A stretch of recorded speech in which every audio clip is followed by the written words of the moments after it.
Guys, I'm back. We're here to do Married at First Sight. Season 17, episode 4? 4.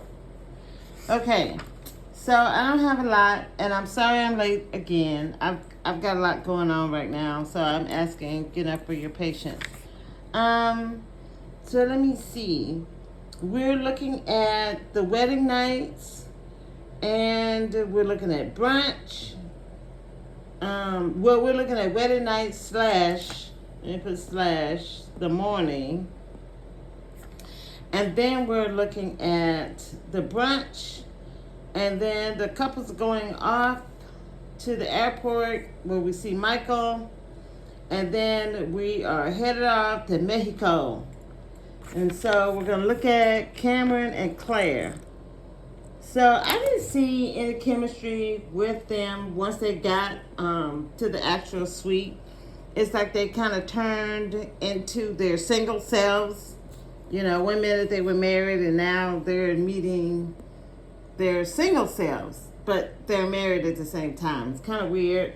And so Cameron kind of goes off in his corner and Claire goes off in her corner. And if they continue to do that, this is not going to work. The thing I saw too is, I don't know how long she was in that bathroom, but he went and had to go knock and ask her if he could take a shower. And that was just kind of crazy. I mean, yeah, that was crazy to me. I think that he just would have just been good just to wait until she finished instead of just knocking to see if he could get in. Then she was like, oh yeah, I need to brush my teeth. And he was like, oh, go ahead and brush your teeth. Well, you should just let her finish, So, not sure, what that whole thing was all about. I thought that brunch was awkward, for both of them. He's trying to communicate that he's more physical and she's more something. I don't even think she's more verbal, because when you look at them, when they get to the vacation destination, they're still not on the same page. She's communicating herself. He's communicating himself up to a point. She's not communicating herself, and he's not communicating himself, because she's like, oh, well, we're not attracted to each other, right? No, you're not attracted to him. Say where you are, Claire. Don't sit up and bring him in. He is attracted to you. He wants to get closer to you.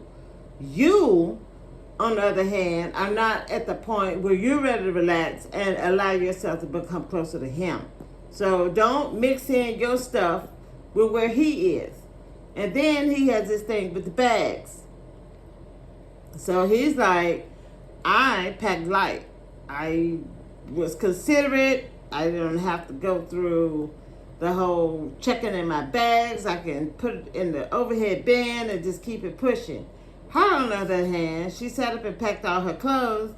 And I don't know if she packed them thinking about after, the honeymoon. She could have been thinking about after the honeymoon. So that's kind of where I am, with her. And I'm not sure how that all, works. I guess, thinking about it from Cam, they do give you that little box and let you pack your stuff to go to the apartment. So, yeah, we'll see how that works out. That really wasn't, that wasn't good. I wasn't, and then when Cam was in the van with everybody else, he said something about we can't wander too far off the reservation. Knowing, because remember, he met Orion at the bachelor party.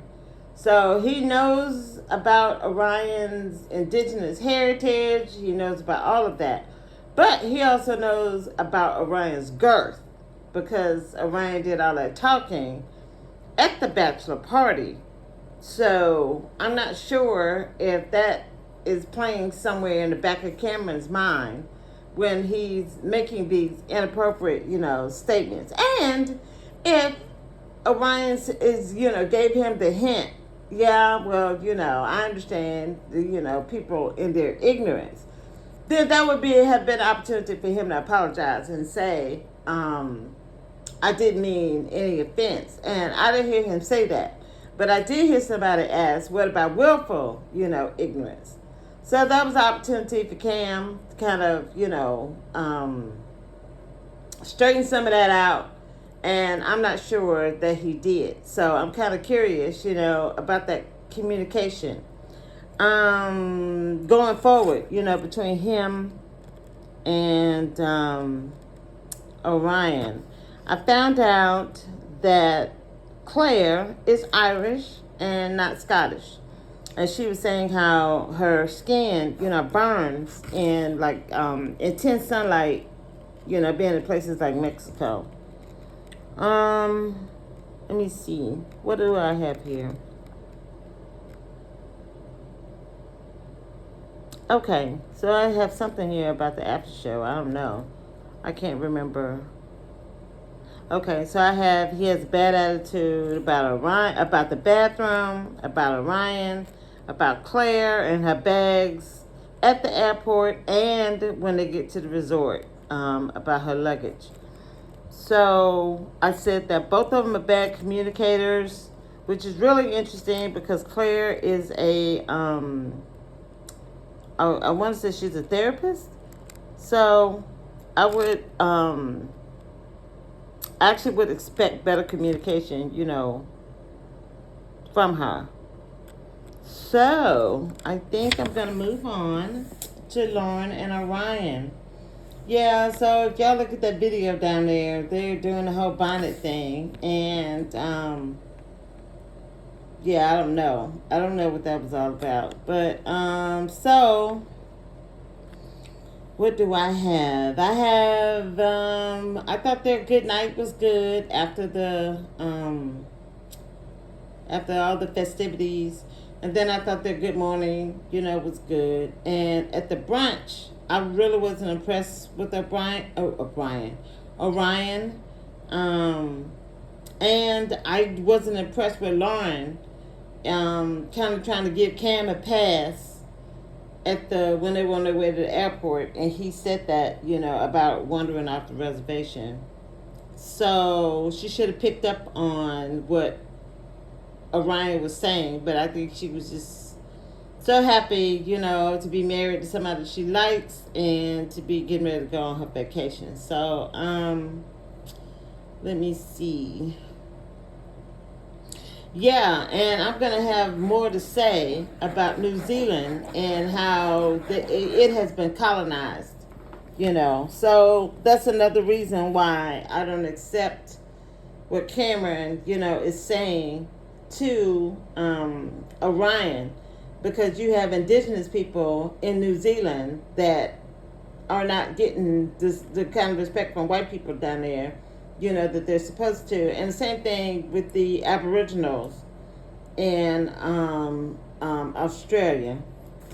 So I don't have anything else. I'm going to move to Becca and Austin. What do I have? Oh, yeah, I thought they had a good after the wedding evening. And then the next morning, she hits him with her medical issues. And then they go to brunch. His mother didn't hold back. She was not helpful. I mean, I don't know what these family members think they're doing. I mean, these people are already anxious and on edge and getting all of this information, and then for his mother to be like, oh girl, child, you ain't seen nothing yet, child, that's not helpful, mom. So far he thinks that she gives off good vibes, and I do too. What did I have? Okay, so they had, yeah, we talked about that. She said that she didn't think she was going to be ready to have sex when she talked to her people at the reception. So we're going to wait and see, what happens with Becca and Austin. And then I have here that her immediate family is in Chicago and she is in Denver right now. So we are looking at Emily and Brennan, and she says the next morning that he says that he wants to take it kind of slow, and she's cool, with that. At the brunch, the family is kind of worried about her not having relationship experience. Her family is telling Brennan that she really likes her job. She can do long days. He said he's cool with that, but she needs to make sure that she has really good communication with him. Otherwise, it could turn into a problem. I thought that he was really I don't want them to be anxious, but then I don't want them to be so relaxed either. I think that you should have a healthy tension about you. That it's like if you were playing tennis or something and you were waiting to, get the ball or whatever from your opponent, you've got to make sure you're ready to move either direction as best you can. So I thought that he was a little more relaxed than I would have been comfortable with if I was questioning him and kind of checking out his affect, his body language, if you will. Then I don't know how comfortable I would have been with that. Okay, so his mother was saying that they seem like they're good, but she sees that they both have perfectionist qualities about them. So she's wondering if that is something that's going to hinder them, in the future. So 1, 2, 3, 4. So I got all 4 couples. And again, I'm sorry that I'm late, tonight. I got a lot again that I got going on, and it's just a lot going on. So again, thank you for your patience. Thank you for your patience with me loading up all this information with Israel Palestine. And I'm gonna encourage you to check below, because if I can get this video on my other channel up, then I'll put it below. But if I don't get it by this video, then I will definitely have it by the next one. And then I can refer you guys to go and listen, to it with other stuff that, I have to talk about with Israel and Palestine. And this whole thing, that I'm looking at with Christians, are we... what is it? Cain asked the Lord, am I my brother's keeper? He was being flippant when he said that, but that was really a pertinent question. And the answer to that question is yes, we are our brother's keeper. And I'm going to be talking, about that. I'm going to do a series. I thought I was only going to do one video about it, but now that this whole thing has popped up, I think I'm going to just be patient with myself and chop it up into a series, and we'll just see where it kind of takes us. So I invite you guys to listen in on that. So that's going to conclude what I have to say tonight about Married at First Sight. I'm going to get ready to watch it. I haven't even watched it yet, and it's 7:12 here in San Francisco tonight. And have a great evening. Have a great tomorrow, and I will see you guys next week. Thank you for your time and attention.